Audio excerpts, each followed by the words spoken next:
नमस्कार मित्रांनो, तुमचं सर्वांचं आपल्या उत्तम साहित्य या यूट्यूब चॅनेलवर सहर्ष स्वागत आहे. आता आपण एक नवीन सिरीज सुरू करत आहोत, हरवलेलं गाव. हरवलेलं गाव या सिरीजमध्ये मी माझ्या गावातल्या काही जुन्या आठवणींना उजाळा देणार आहे. चला तर मग ऐकूया हरवलेलं गाव या सिरीजमधील पहिली आठवण, वाघ्या. आमचे नवीन गावठाणातील घर बांधून झाल्यावर मी नव्या घरात राहायला आलो. शेतावरील पडाळीत आईबाबा आणि धाकटा भाऊ राहू लागले. आता वाघ्याला राहण्यासाठी 2-2 घरे झाली होती.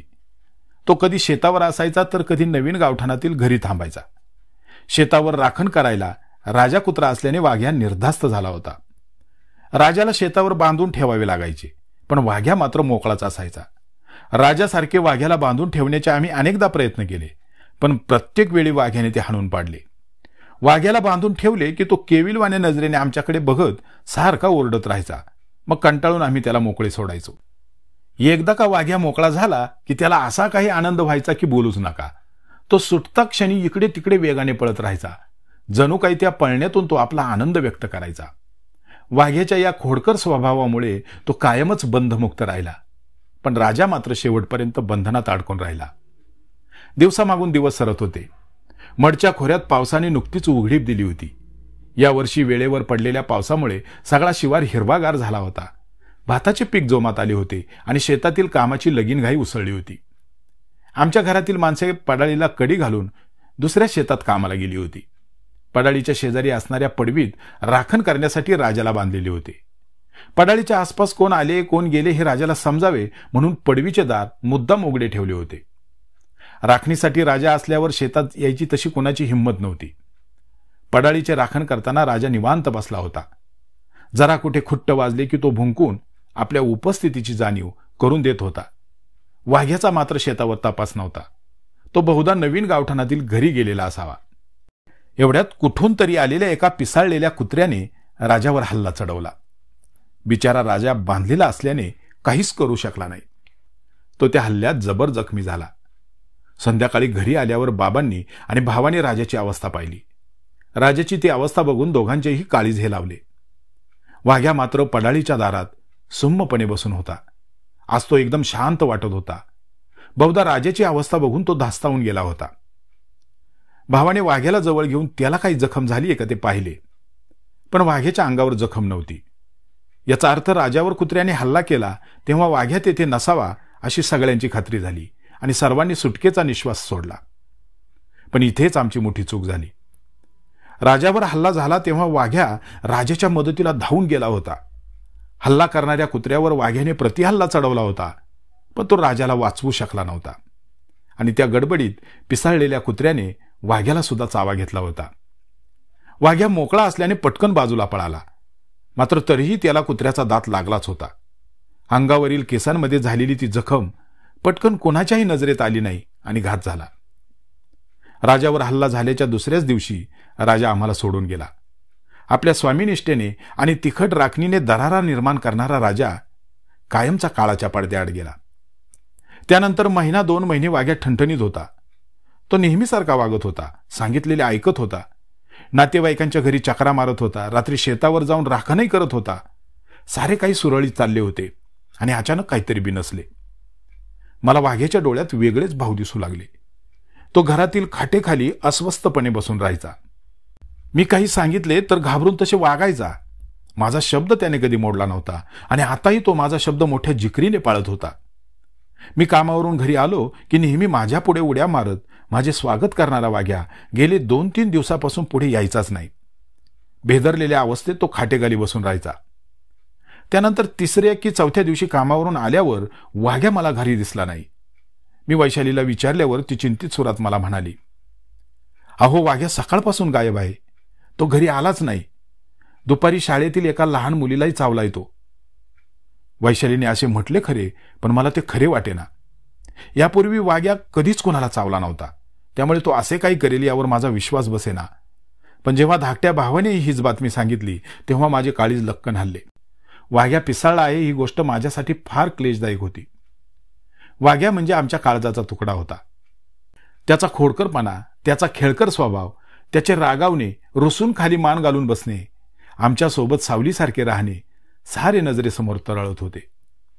वाघ्याचा विचार करत मी वैशालीला विचारले, आपला वाघ्या आज कसा वागत होता? अहो, तुम्ही निघून जाईपर्यंत खाटेखाली गप्प बसून होता, पण तुम्ही जाताच तो लगेच बाहेर पळाला. मी अडवायला गेले तर माझ्यावर गुरगुरला तो.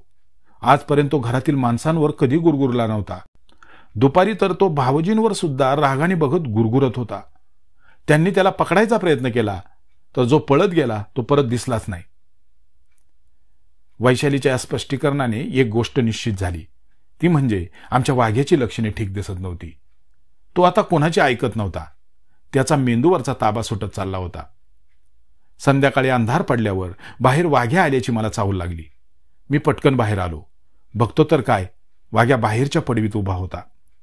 समोर दिसणाऱ्या वाघ्याचा अवतार फार बदलला होता. त्याच्या डोळ्यात अनोळखीपणाची भावना दिसत होती. मधूनच त्याचा चेहरा हिंस्र होत होता, पण तक्षणी स्वतःवर ताबा मिळवत वाघ्या ओळख पटल्यागत कुईकुई करत शेपटी हलवत होता. मला त्याची ती अवस्थाही समजली आणि मनस्थितीही समजली. वाघ्या रेबीजच्या विळख्यात सापडला हे सत्य आता मला पचवावे लागणार होते. वाघ्याकडे बघत मी वाघ्याला नेहमीप्रमाणे म्हणालो, वाघ्या, आत जाऊन बस. माझी आज्ञा ऐकताच वाघ्या अस्वस्थपणे आत शिरला आणि खाटेखाली जाऊन बसला. आत येऊन मी जेव्हा त्याच्याकडे बघू लागलो तेव्हा वाघ्या माझी नजर टाळू लागला. तो माझ्याकडे बघेच ना. अखेर मी त्याला काही खायला आणण्यासाठी म्हणून आत गेलो आणि हातात वाघ्याच्या आवडीचा बिस्किटचा पुडा घेऊन बाहेर आलो, तर काय, वाघ्या त्याच्या जागेवर नव्हता. मी आत जाताच तो बाहेरच्या बाहेर निघून गेला होता. नंतर मात्र तो परत कधी घरी आलाच नाही. दुसऱ्या दिवशी सकाळी कामावर जाताना ओळखीची माणसे मला सांगत होती, तुमचा वाघ्या आज वेड्यासारखा गावातून इकडे तिकडे पळतोय. लोकांचे बोलणे कानामागं टाकत मी बाईक घेऊन निघून गेलो. जाताना वाटेत कुठेतरी वाघ्या दिसेल असे मला वाटत होते, पण वाघ्या काही मला रस्त्यात कुठे भेटला नाही. संध्याकाळी कामावरून घरी आल्यानंतर घरातील सगळेजण उदासपणे पडवीत बसले होते. त्यांच्या चेहऱ्यावरील भाव बघून माझ्या काळजात धस्स झाले. बाईक अंगणात उभी करत मी त्यांना विचारले, काय झाले? तसा बाळासाहेब मला म्हणाला, आपला वाघ्या गेला. वाघ्या गेला हे ऐकून मी क्षणभर सुन्न झालो.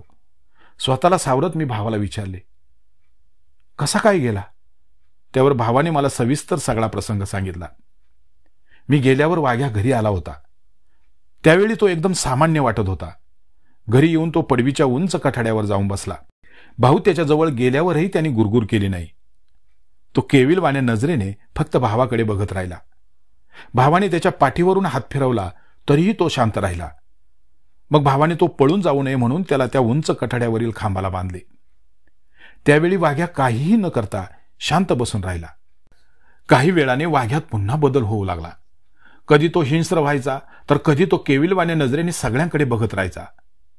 अखेर एका क्षणी काय झाले कुणास ठाऊक, वाघ्याने त्या उंच कठाड्यावरून खाली झेप घेतली, पण गळ्यातील दोरीमुळे त्याची झेप दूर न जाता मध्येच त्याला जोराचा हिसका बसला आणि वाघ्या उंच कठाड्यावरून खाली लोंबकाळू लागला. गळ्यातील दोरीने वाघ्याला क्षणार्धात फास बसला आणि आमचा वाघ्या आम्हाला कायमचा सोडून गेला. वाघ्याच्या मृत्यूचा प्रसंग ऐकून माझे डोळे पाणावले. वाघ्या अखेर स्वामीनिष्ठेला जागला. पिसाळलेल्या अवस्थेत असतानाही त्याने घरातल्या एकाही माणसाला इजा केली नव्हती. माझा शब्द तर त्याने अखेरच्या क्षणापर्यंत ऐकला होता. जेव्हा वाघ्याचा आजार त्याच्यावर मात करू लागला तेव्हा वाघ्याने स्वतःहून कठड्यावरून उडी मारून आपला प्रवास संपवला असेच मला वाटत होते. वाघ्या गेला, पण तो आमच्या मनात कायमच जिवंत राहील. हट्टी मुलासारखा वाघ्याने केलेला हट्ट, त्याचे रुसणे आता आम्हाला राहून राहून अस्वस्थ करते. एखाद्या समजदार आणि हुशार माणसासारखा वागणारा वाघ्या आम्हाला सारखा आठवत राहतो. त्याच्या आठवणी मनाला सारख्या छळत राहतात आणि वाघ्या आमच्या भोवती पूर्वीप्रमाणेच लढिवाळपणे उड्या मारतोय असे आमच्या मनाला उगाचच वाटत राहते.